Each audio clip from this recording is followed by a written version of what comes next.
Good evening, everybody, and welcome. My name is Sabir, and I direct events here at the Strand. Pronouns are he, him. Before we launch into a discussion of Rodrigo Garcia's new memoir, A Farewell to Gabo and Mercedes, I'd like to share a little bit of history about the Strand. The Strand was founded in 1927 by Benjamin Bass over on 4th Avenue's Book Row. Stretching from Union Square to Astor Place, Book Row gradually dwindled from 48 bookstores until, after over 94 years, the Strand is a sole survivor, now run by third-generation owner Nancy Bass Wyden. We want to thank all of you for your support. Without our loyal community of book lovers and authors, we wouldn't be here today, and we are so truly appreciative of it. Tonight, we are honored to have with us Rodrigo García to celebrate the release of his memoir, A Farewell to Gabo and Mercedes, a son's memoir. Rodrigo was born in Colombia, grew up in Mexico City, and studied history at Harvard University. His features as writer and director include 9 Lives, Albert Nobbs, and The Last Days in the Desert. Garcia has directed for television series such as 6 Feet Under, The Sopranos, and the pilot of Big Love, for which he received an Emmy nomination. He also directed several episodes for HBO's In Treatment, where in addition to directing, he served as writer, executive producer, and series showrunner. Garcia currently resides in Los Angeles with his family. Joining him in conversation tonight is Amy Brenneman. Amy Brenneman divides her time evenly between acting, producing, and political activism. She earned a degree in comparative religion at Harvard University. She was a founding member of the Cornerstone Theater Company, which specializes in site-specific community-based theater on themes of social justice. Amy co-created, wrote, and starred in Mouth Wide Open, The Yard, American Repertory Theater, and Overcome, The Yard. Overcome will have its premiere at the South Coast Repertory as part of the 2021-2022 season. Amy created, executive produced, and starred in Judging Amy based on the work of her mother, the Honorable Judge Frederica Brenneman. Other television includes NYPD Blue, Frasier, The Leftovers, among others. She currently can be seen on the Amazon Prime series Tell Me Your Secrets and in the upcoming The Old Man opposite Jeff Bridges. Amy has had a long collaboration with Rodrigo, with whom she worked on 9 Lives, Things You Can Tell by Just Looking at Her, and Mother and Child. Amy created and hosts the podcast The Challengers, now in its 3rd season. And so, without further ado, please join me in welcoming Rodrigo Garcia and Amy Brenneman to the stage. Hi, Amy Brenneman. Hello, Rodrigo. Long time no see. I feel like this could be a Harvard alumni meeting or something. or something, yes, or just one of our meetings, one of our many meetings over now 21 years. I know. Yeah, it's crazy. Rodrigo and I, yes, we met well before Charlotte was born, who's now 20. That's right, 21 years ago. Mm-hmm. Yeah. So thank you for asking me to do this. Thank you to the Strand. Absolutely. And I'm holding an actual book. Like a I touch paper it, book. I smell it. Paper book. I did things to it. Yeah. And I just ate it up. You and I stay in pretty close touch, but I feel like things like the pandemic and elder care kind of scatters people. Mm-hmm. And so, among other things, I was just so blown away and happy as in reconnecting to know your story. And also, in full disclosure, we were just talking, I lost my dad in 2016, and I just lost my mom 4 months ago. So this is a path we're walking very much together. Well, I must say that's one of the reasons I thought of you, not just because you're you and our relationship, but because I knew you'd lost your mom. So, and I knew, what she meant to you. Yeah. So I have not written a memoir, although now I think I have to. But at what point did you say at one point in the book, and I love, you have this way of being self-aware without getting trapped, right? There's certain folks that their self-awareness, like, I know I shouldn't be doing this, or is it okay that I'm doing this? And it kind of stops them. Whereas you acknowledge that thought.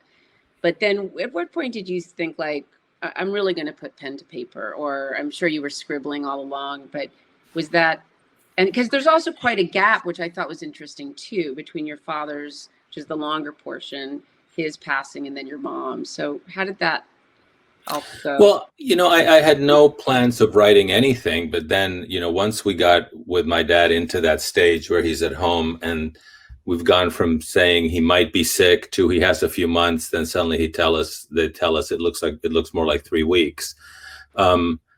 Everything in the house is so loaded. You're in the house, and you're about to lose your first parent, and also you're aware that because of his fame, it's not something that's going to be completely private. And then all the incredible stuff around the end of life, which covers everything from sadness to ridiculousness. Does life really end? Does that really happen? So, I started taking notes with no particular plan. I thought, this will just be to remember for my brother and myself and our children. And I just, more and more notes. And then after the 3 weeks, I had a lot. And I thought, okay, I'm going to write this down quickly before I forget. But it was too long to be an article. It was too short to be a book. Plus, I didn't know if I was, like I say in the book, betraying the family privacy. And I knew my mom just was not going to go for it. She had the line between the public and the private. And also I didn't want to write the book about the famous man dying written by his son. So it wasn't until my mom died, which was 6 years later, that when she died, I kind of saw what it was. I thought, oh, this is really, I'd love to write about saying goodbye to both your parents. Yeah. Because, the death of the second parent is a very different emotional experience than the first, just because now they're both gone. And it just made more sense, that's how I understood it as a writer. I thought, oh, this is a goodbye to my parents rather than the book of saying goodbye to the famous father, which it is also. And so I wrote it quickly and tried to never look back. I mean, it was not easy to write from an emotional point of view. And there it is. I mean, even now during the introduction, the book and his father, his mother, I'm like, wow, this happened? Really? Yeah. I wrote this, there's some things, I'm sure this from theater and film. There's some projects that you feel more that they happen to you rather than you did them. Yeah. Well, absolutely. And also, I mean, I want to go, because the one layer that my parents were very well regarded in the community, but they were not famous. So I think that's a layer but I feel like, and full disclosure, like, I love you because you're you. Like, I don't know, you might have people, like, I love your dad, know your dad. I mean, you are the artist and the human that I love. And I feel like, well, first of all, the way, and maybe it's because right now, in this, not just in this country, but fame can be such a rabid, hectic, soul-sucking thing. And I love it can be vulgar. Right. And it's I vulgar. love the gentle quality of it, and maybe it's because of what your dad did put out in the world. He's not famous for, like, showing his butt on TV. Oh, wait, I did. No. That's so weird. That's what came out. That's fine. Whatever makes you famous. But did the fame piece, were there times where it's like, oh, this is a pain in the ass? Or, like you said, you'd lived with it your whole life, but was it an intrusive thing, or was it just there was no point in questioning it. It was part and parcel, from the moment my dad was in the hospital, press was mobilized. It was speculated that he was not doing well, which it was not a stretch to speculate. He was 87. People knew he had dementia. He had recovered from cancer twice. So it was not unreasonable to think that he was in trouble. It just came with the territory. My mom said, and it's in the book, she said to me at one point, we have to get ready because it's going to be a zoo. That's all she said. And I knew what she meant. We were going to have to handle it in a private way and in a public way. but these things are all one thing. You know, you can't say, oh, I love you, Amy, but not the actor you, or I love you, but not the wife you, or the podcast you. Yeah. No, I mean, a person is this whole multifaceted thing, and accepting that my father also belonged to other people was just a part of it all. And, you know, sometimes it sat well with me, and sometimes it was a pain in the ass. Right. You know, there's so, you know, having just gone through it myself, and I was actually my mother's caregiver. I saw my dad about a week and a half before he passed away, but I was with my mom a lot more. I kept thinking like I'm sort of like her guide for ayahuasca or something, not really knowing what I was doing, but I was on the front line a little bit. And You mean you were her mother? I was her mother. Yeah.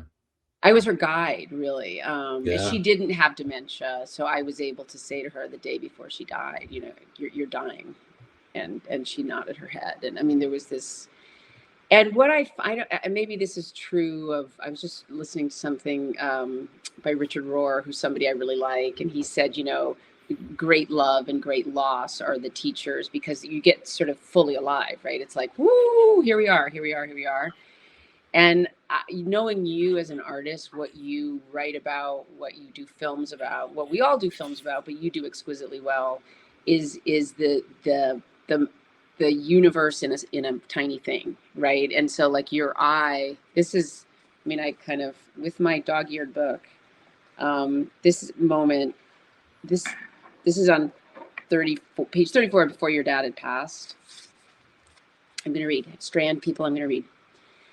Later, a gerontologist of about 40 stops by to advise on end-stage care. He is the youngest of many doctors that we've dealt with recently, which is unexpected if we presume that the young should be unable to understand the trials of old age.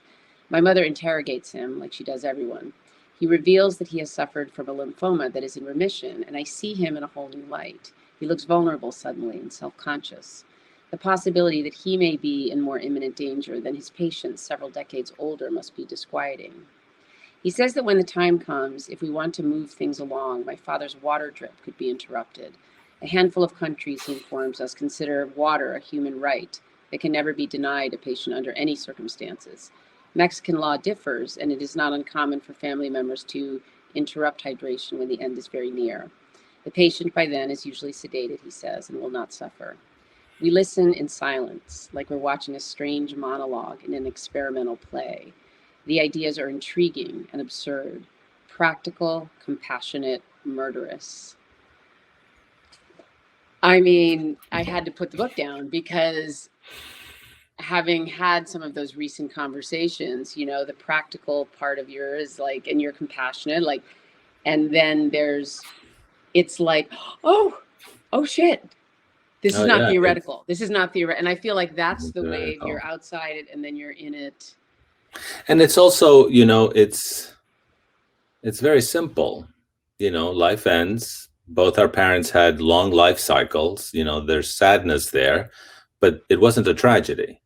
Right. You know, they had come to the end of long life cycles and you know, successful lives on many fronts, personal and professional. But it's still absolutely shocking, and yet totally simple. You know, it's okay. He's 87 and he's dying, like 87-year-old people around the world who are lucky. Yeah. So the whole thing is, it is like being in some experimental play, right? You know, where you say, oh, you can give him morphine. And I remember something that was particularly resonant for me is how, you know, my mother, my brother, and I never discussed what we were going to do. Like, it was all clear to us that we were going to pave the way to make it swift and painless. You know, it wasn't like a powwow. What are we doing here? Yeah. No, it was, I'm sure that also has to do with your culture and your religion, and people make other choices. But it was good for us that we all just knew, you know, we all agreed that this was what we thought was best. Yeah. Well, but I also think it speaks to you as a family, and you talk about the foursome, and, you know, somebody, you know, says, you know, the way you live is the way you die. So you can't have that kind of, I don't think, my brothers and I worked very well too. And you can't, if that's not already going on, it's not going to happen in end of life. You know, all the shit's going to come up. But it's sort of like you prepare through. Yes. It can be just another thing to disagree about. Right. Yeah. But that moment of like, so let's talk about your mom. I just like fell in love with her in this book. How, well, and your dad had been suffering from dementia. So what's her level of emotionality? Did you watch her process stuff? Was it processed long ago? Was it processed in private, or how did that all go? Well, I mean, she did have there's a stage there that I describe a little bit in the book where, the person begins to lose their memory. And for the spouse, it's just annoying. Yeah. You've lost your pen for the 3rd time today. You've asked me what day it is for the 5th time. You go from annoyed to being worried. And then, there was a period where he couldn't remember who she was. So that was downright maddening for her. Mm-hmm. And then he remembered her again, which is rare. So I think she, at first there was anger and frustration that he had become a burden. And then when he got to the other side of, when you're not remembering anything, he was a very docile, very calm Alzheimer's patient. I think things were easier for her. She had already reached the stage where she was happy saying, I'm going, but I'm not taking him. Yeah. She had become that independence, Right. But, I said in the book, when I finally had to sit down with her and say, look, this is what the doctors are saying, and he has little time, and it's the end of the road. And her first reaction was to pick up a phone call that was coming in. Yeah. Avoid. So it's hard to say. She was someone who was, I think, very emotional, but very stiff upper lip, and always surprising in her reactions. So and funny and tough and tender. So I mean, I devoted the longest chapter to her because obviously people know her less. And she was a real personality. I mean, I can't imagine what it's like to see your spouse of 56 years, half a century, pass away.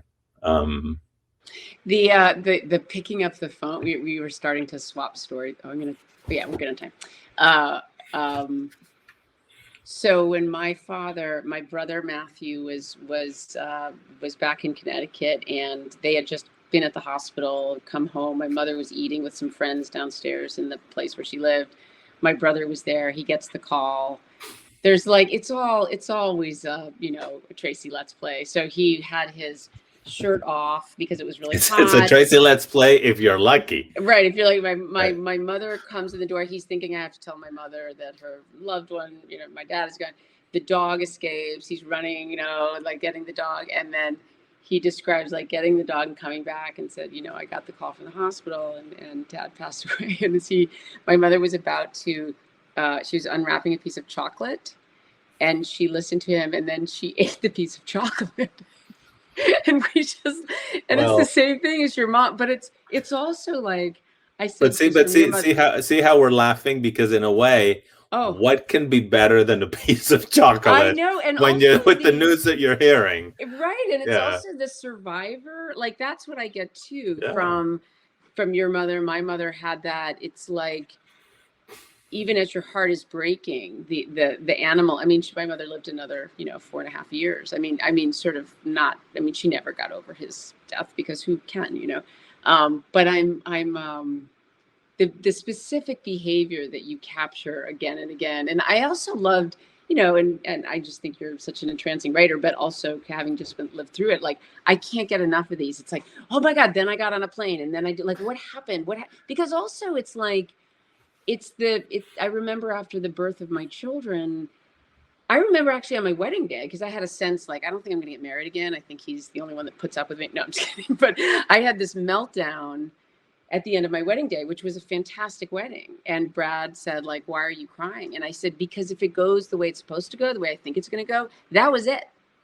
That was my one wedding day. And now it's over, So it's like in the book of life, It's like, this is the story. And it's so not theoretical. It's not spiritual. It's just like, I can't get enough of it. It's because also I think we're in this crazy world where it's like, what's truth? What's truth? It's like, this is truth, actually. Well, and also I think it's the book of a 60-year-old. I don't know if I could have written it or written the same book in my 50s, 40s, or 30s. I mean, you get, you're younger than I am, but you're old enough to know what the chapters are and what they mean. And, we've lived through what I call the sandwich, which is that period where your kids are adolescent and your parents are ailing or worse. Yeah. And that's, you're looking up and looking down and it's dizzy in both directions. Yeah. Yeah. And it's nonstop. It's just relentless. It's nonstop. And all the cliches are true. These, what matters at the end? What are the things that matter to you? What is the good exit? What is the, I mean, it's stunning. And then like we said before, the death of the second parent, that's like, wow, where did that go? Parents are such a religion, it's a church that you grow up in, or a cult or something, because the chemistry of a husband and wife creates this world that the children grow up in. And to see, the high priest's gone, or perhaps more than the high priest, the deity's gone, mm-hmm. after you have revered them, been bored by them, rebelled from them, insulted them, come around to them, understood them, love them again, and finally understand them more than ever, and finally admire them.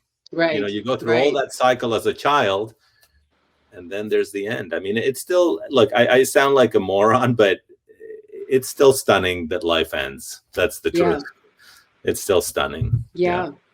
I had, I was also, I'm just, again, because I love you and I'm interested in, like what happened, where's the dead body? Like my mom, I kept thinking, there's going to be a little bit more like your story. Like I felt totally supported by my brothers, but I was the only one in LA. It was constantly just me and my mom, which ended up being perfect in its way. And so we get the call that she's passed away. And my first instinct was to go by myself because I'm such a weird stoic. And then I was like, wait a minute, Brad, my mom, come with me. And then my son was like, will it be weird to see her dead body? And I said, I really don't know. I haven't seen that many dead bodies. But so I went up and I kind of hung out. She was cremated. And well, your dad was too. But there wasn't, I said to the hospice person, what happens? Will you call? But you can kind of call. And my pastor actually was like, just don't rush it. So what I thought would be very sad, very creepy, was totally fine sitting with that dead body. I treasure that time. And, I loved all of that. And I mean, everything, I mean, you've just listed a list of things that happened the same to me. I was scared of being with the dead body. Then there's something natural and healing about it. It's helpful. Am I in a hurry or am I not in a hurry? Right. For this moment before they go away to be over. Right. Look, it's full of things in common that, can be seen as platitudes when you talk about them on a, on a video session, on an event. But I do have a question for you though, because the beautiful thing that the cycle of archetypal parent-child relationship, and then you having experience, like, were you pretty resolved with your dad? I mean, you're an artist, your dad's an artist. I love how lightly, and also as your collaborator, I love learning more about that. Like, and it made so much sense. Like, well, I'm going to go to LA and I'm going to be in a different art form, but your dad also revering, and I just, and obviously loving and supporting you and being proud of your movies. I mean, was there, because my mom and I did have some new resolution, I would say the last 4 months. Was there anything unexpected or? Well, unfortunately, I mean, I don't think there were big, dramas to carry over. For me, the biggest complication about my dad is that he was very many people. He was my dad, and he was my dad, the famous writer, and he was also the famous writer.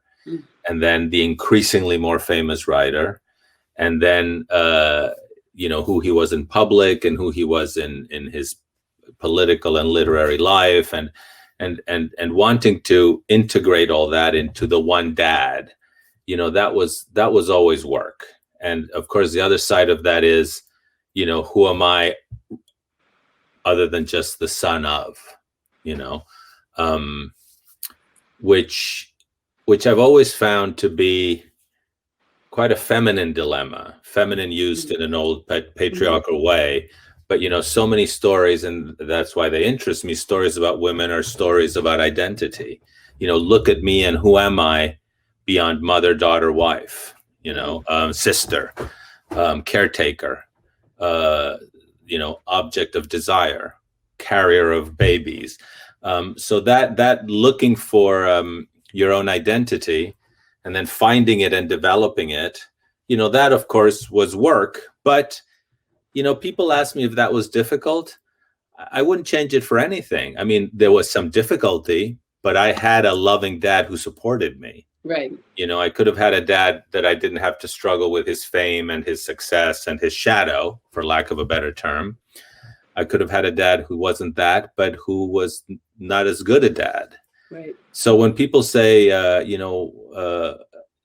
did your dad influence you a lot? I always have to bite my tongue because I want to reply, did your dad influence you a lot?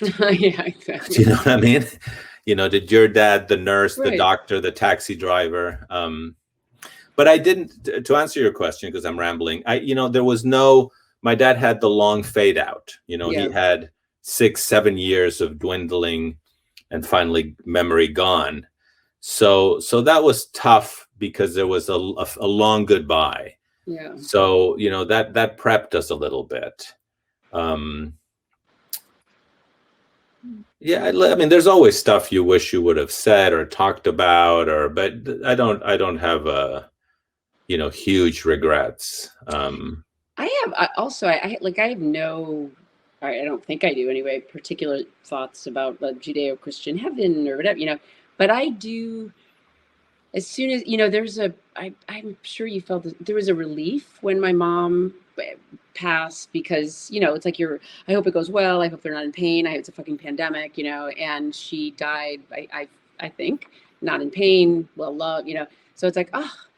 And then I also felt like I started to talk to her, but restored, she's in my mind now, like before I even knew her, like in her 20s. It's like, oh, she would have been my friend, because the old lady body, is sort of, yeah. And also, as my friend Sabrina said, my parents, like your parents, were married 65 years. For those 4 years that she didn't have him, not only did we miss my dad, but something was like literally off kilter in the universe. And now I do picture them together. I mean, I don't know where that is, but Yeah, I mean, I think, they do become giants after they die. And I'm sure for people who have, conflicted relationships and even hateful relationships with their parents, I don't think that makes the parents any smaller. Right. Yeah. After they die. I mean, my feeling now, and it's all recent because my mom is, last year, I do feel like parents become in some way giants, and in some way more human and relatable than ever. You accept them with all their flaws. You love them for some things. You were angry with them for other things, but they do seem to grow in stature. And that feeling that you're describing, which is just a feeling that comes over you, that the dead are not dead. Yeah. And obviously, any religious person would say to me, well, because you're an atheist and you're an idiot. But of course, of course the dead are not dead. But yeah, I mean, you feel like that they're there, and you said you want to have conversations with them. That game when people say, what 3 figures from history would you have dinner with tonight? I don't need 3. I just need 2. My parents in their 40s when I was a kid. Yeah. That would give anything to have to live that, or to see that, or to know them when they were children. Nothing captures my imagination more than those people. Yeah. Yeah. Did you know I mean, it's a dopey question, but I thought that the use of your dad's, of the quotes of his own writing, I mean, did that happen, you know, like the bird thing? Was that like, oh my God, that reminds me of that thing? Like, how did that? You know, writers are obsessed with death. You know, they can barely hide it. Or I think so anyway. I mean, I think it's, you know, they're scared of death. They're obsessed with death. Perhaps that fear is one of the things that drives you to tell a story, which is a way of framing experience, of giving it a shape, a beginning, a middle, an end, even if it's an open end, you know, to try to understand the experience of life. So I think, you know, I thought, oh, I should, you know, I should have these 4 or 5 milestones, which are chapter headings of, you know, his characters when they died. And I didn't even have to look through his books. I mean, I knew what they were because they're so present in his books. Yeah. You know, in fact, there were a couple others that I couldn't use because there was no room for them, but they immediately came to me. And, you know, since he said so often that, you know, he hated about death, that it was the only thing in his life that he was not going to be able to write about, then I thought, okay, well, I'll write a little bit of what I see. And I'll also remind the audience of how, you know, how he wrote about the death of his characters. Yeah. I also loved, you know, I'm trying to be more disciplined with my writing. So, but I loved also the description of his writing day. I was like, that sounds completely sane to me. It's like, oh, you go into a room, you write, you have lunch, you see your family. Like it was so like, my dad was a lawyer, your dad did. There was nothing bizarre about no, and he always worked at home. The office was always at home, and you know, you know, my parents didn't have like a second and then a third home in another country, and more traveling till we were away at school, or my brother went to France, or so, you know, our childhood, people find it hard to believe and think that I'm downplaying it, but you know, he was at home working in the morning. I remember a friend of ours, she came to lunch once when we were in high school. You know, she must have been 15 or 16, and she knew who my dad was. And she came home and we had lunch, the family. And when she got home, her mom said to her, "What was Garcia Marquez like?" And she said, "He was this man eating soup." And you know, she said, I don't know what to tell you. He was sitting there and he was eating soup. Right. So yeah, that was a great advantage, that he was always at home and available in the afternoons and evenings, because he needed the rest and he needed to distract himself because the brain never stopped. That's one of the reasons he was so social, is because at night, you know, and after his nap and then waking up and reading, then in the evenings, it's like, I got to do something or the machine doesn't stop. You know, he knew he needed to rest the brain so that things could percolate and come up and be processed. So, you know, all his system was a system. You know, wake up and write whether you want to or not, and then write until a certain time, and then eat, and then sleep, and then read. And then at night, you know, who can I bother for some whiskey?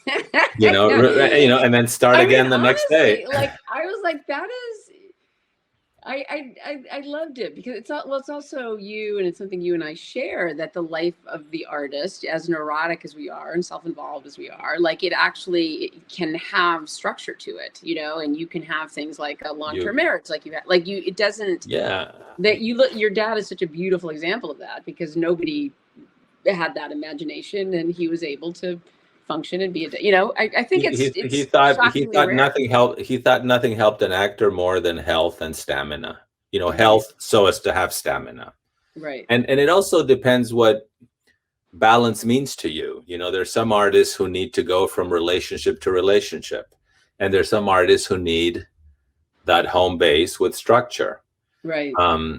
But many do like that structure.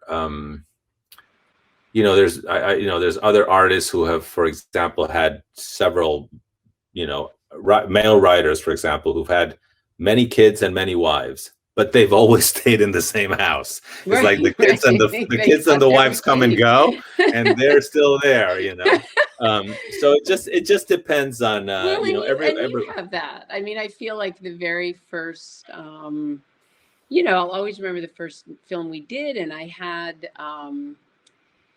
I just was so struck by you and Adriana and your babies, but then also Chiva. Like the whole thing was like, oh, these are people working at the top of their game. And also not only excellent, but as weird as I am, right? I mean, so it's not like, but there's a container. I think so much about this these days. It's like the container gives you freedom to go. You know what I mean? And as you said, the container can mean different things, but you need a container. So, you know, as opposed to when I was 20 and I was like, oh, I thought my play boyfriend had to be my real boyfriend. It took me a while to like, no, actually. Yeah. And your father, well, you have that too. So I'm going to, okay, we have like, but having said that, you know, each person is different. Each person is different. There are people who do not need the matrimony. There are people who do not need the children. They will make their structure out of whatever their structure is. It might be the house, it might be chaos. You know, you need a framework. Yeah. But it doesn't necessarily have to be the stable home with children. And I can understand why some people just don't want to put in the children time. You know, the bread and butter of parenting is time. Right. And some people just, you know, they'd rather not. Yeah. This is another piece that just really, I mean, so many. And also I felt like, as a person who has said your words in screenplays, it was such a pleasure to read your prose because, well, our first movie together, it was 9 Lives, actually. Do you remember that funny, so you'd written this beautiful movie and it's like, the message I got through my agent actually was like, Rodrigo, there was some language like to tell you who Lorna is, or talk to him. I wanted you to tell me who the character was. Right. And so the way the word language was like, oh, this is, I mean, Rodrigo probably knows, and I hope I get it right, and here are my ideas. And after I said whatever I said, and you were like, that makes a lot of sense. And I said, oh, you really didn't know who she was? You're like, no, I write sort of this, it's not, I mean, your writing's just so glorious because it's not poetic in a inaccessible way, but there's air around it. And it makes it, to me, and reading this also reminded me of what I love about your screenplays. It's like universal and specific at the same time, right? It's completely specific and well observed. And yet somehow the way you describe it allows us. Okay. Yeah, I think you have to leave gaps. You know, you can't say it all. Yeah, you have to leave holes.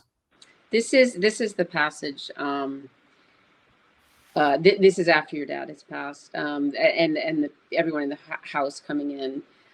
Word spreads, and in an order that I can no longer recall, which also was super moving to me because you were like all on the details, and I know that it's like one person after another who works in the house makes their way to the door or to his bedside and looks on in disbelief. There is no apparent self-consciousness or awkwardness in expressing pain or grief in front of the others. The surroundings fade away, and each and every person has their own singular encounter, not just with the deceased, but also with the event itself, as if death were a communal property. Nobody can be denied their relationship to it, their membership in that society. So it's almost like your dad's body was an entryway into the reminder of, you know, how we live and that life ends, and you know, it can be shared by everyone. It is, I mean, it's the most common denominator, you know. Do you think this is like a super general thing to say, and it might be like culturally completely stereotypical, but I can imagine other cultures where there would be self-consciousness or restraint, or do you think it was part of the home that your parents, it's the Mexican culture, it's the Latin culture, or it's just an intimacy of people that loved your dad? I mean, I think everyone there was a very tightly knit group, although there were a couple people there who were working, you know, the nurses. But I think even in cultures where people might be less expressive, I'm pretty sure inside every head in that room is, the sobering authority of death. I mean, there's just, I can't, like I said there, I can't imagine even the nurses are used to it. You can never get used to it. I mean, look at all the, the ICU people that have been working for a year. I just spent some time in Argentina, and I have a friend who's an ICU doctor, and, she's still not used to it. Every patient just, who doesn't do well just totally kicks her ass. So, yeah. And, yes, I suppose people who have lived in terrible wars or battles or extended disasters, they say you become a little numb, but then that turns into PTSD, doesn't it? I mean, there's just no way to deny the presence. Although in a death like your parents and my parents too, I don't know, and you may have said this, but for me, as it got closer, it was very similar to childbirth. Actually, it's like, oh, we're getting to that, and there was some. I think because in death, not like childbirth, we are afraid of it our whole life. When it actually was upon me, I was really calm. Actually, I was like, oh, this is what we're afraid of, and now it's here, and I'm still standing. And there's also like, I have a friend who's older than me who has very long-lived parents, and neither one of them is passed, although they're old. And I'm glad I'm in my position. As much as I miss my parents, she hasn't even begun that story. And it's an involved thing. Yeah, I mean, with what you're saying with regards to the simplicity, I remember being in the room about a half an hour before my dad died. I wasn't in the room when he died, but he was already, doing, they told us it was hours now. And I remember he was asleep, obviously on drugs. And I thought, wow, this is so easy. It's just like you're here and then you turn the channel and it's gone. This super scary thing that screws with our head is so simple. And then on the other hand, I once shot a documentary of a woman who was giving birth at home in her living room. And in a moment, there was a new person in the room. Yeah. I mean, not in a moment. We were there for 14 hours. But finally, the head appeared. And then 30 seconds later, there was a new human being in the room. And it was momentous and extremely simple. That's the stunning part about it. It's just, it's all really quite simple. Okay. Oh, look. Oh, I'm right on track. We'll be doing an audience Q&A in a few minutes. If you have any questions for Rodrigo, there's some really beautiful comments, which I guess are not technically questions. Losing my second parent, so then part of the family's senior generation, left me feeling not nearly wise enough to assume that role. Well, pretend. I said to my friend after my mom died, I said, oh, my brothers and I are orphans. And she said, don't say that. Don't call yourself that. I was like, well, it's true. It's technically true. Yeah, but when do you feel yourself old enough to be the wise person? You just sort of shoved into these things. No one's ready for puberty. No one's ready for for the things that certainly no one's ready to be a parent. You remember that moment in the hospital when they say to you, here's your baby, go home? Yeah. Like, you're like, what? Where's the professional? And no, they know that there are no two human beings on earth who, despite their lack of experience, will take care of that baby more than the parents. Right. So, I don't mean to belittle this person's preoccupation, but the gap appears and you step in to fill it the best you can, and then your gap will disappear and someone will step in to fill it. It's just the chain. I think you're a really good elder. All right. So CT wrote, was the death of your mother or your father harder to recount, if one was harder to write about?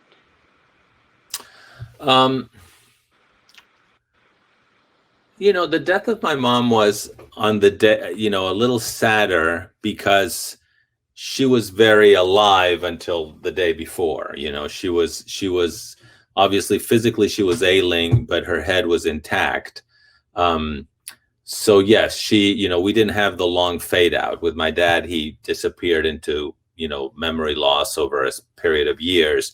And the last 2 years, he was very placid and easygoing, but totally gone. So, from my mom, we did see her go, mentally at least from 100 to 0. So that obviously was sad, and I couldn't be there because it was at the height of one of the heights of the pandemic in Mexico. And, I was going to get there to, not hug anyone, not have a funeral home. I mean, it was just, I was planning to travel, and my brother called me and said, she has a couple of hours. So that was sad and shocking. And I had the, terrible privilege of living what so many people lived last year, which is to see your parents or your loved one for the last time on your cell phone. So that was tougher, because it was quicker. She was really gone in 3 days. Wow. Yeah. Okay. Rabia said, when researching the book, did you come across memories that turned out to be false? And if so, how did you prioritize what was more important, your feelings and recollections or the facts themselves? Well, the book isn't really researched. The book is right. What I feel and what I remember as I feel it and remember it. There were, I'm sure there are things there. There's a picture, not in this edition, but in the Spanish edition, Spanish language. There's a photograph that I dated the wrong and the year and place incorrectly when we were very little kids. But that's what I remembered. And yes, it'll be corrected in the future. But it really is, it's the book is like a letter. It's what you remember, what you feel. There were some things a friend of my parents who I'm not very close to, she called me a few weeks ago, and she told me this, that my dad told her that I wish I'd known before to put in the book. When he was in that stage where his memory loss was accelerating, they ran into each other once, and he said to her, I know who you are. And no, I'm sorry. He said, I know you and I love you, but I don't know who you are, which, is just terrible. So yeah, no, I didn't research much, it's just my own, it's just what you recall, whether it happened or not, it's like therapy. Who knows if it happened? It's what you remember feeling. I'll tell you what's right and wrong. Just ask me. Yeah. I'm going to tell you. Yeah. Linda said, you both just spoke about how you felt sitting with your parents' body right after they passed. For me, it was at that moment I truly realized that our bodies are just vessels. That wasn't my mother anymore. Her spirit, her being was just gone. Do you agree?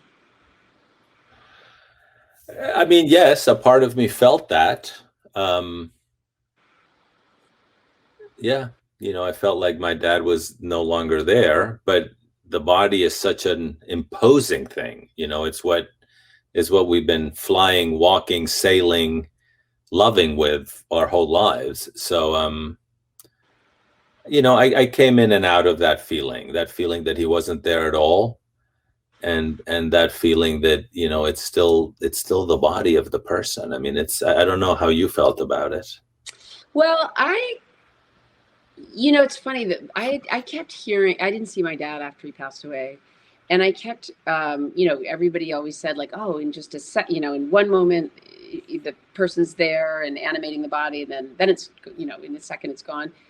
And because I had seen my mom so much, I actually feel like I feel like she was double parked for about a week. You know what I mean? Like she was sort of not in and out of consciousness actually, but like she was fading, the body. And then at one point I came in, it must've been a week or two before she passed away. And, she didn't have, she could get forgetful, but she didn't have Alzheimer's or dementia. And the aide was helping her with the, number 2 or so. Anyway, I just like full on took in this body, and it was just like a broken down car. I mean, it was ridiculously unfunctional. You know what I mean? It's like, clearly this body is done. I mean, it's like her.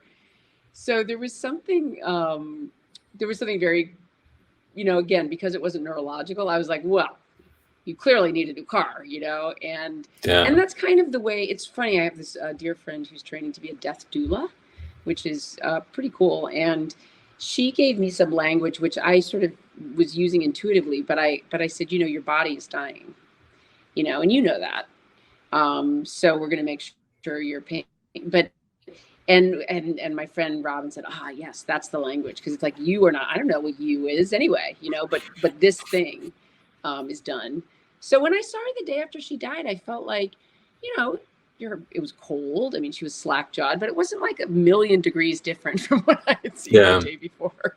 You know, I was like, yeah, you were, you know. Yeah, I mean, again, I think we were lucky to have, you know, deaths at the end of a long life cycle, rather than something, you know, something tragic and sudden. And getting a phone call out of the blue. And so, Rodrigo, this is from Glennon. When you say this is a letter to your parents, what is it you were trying to say to them?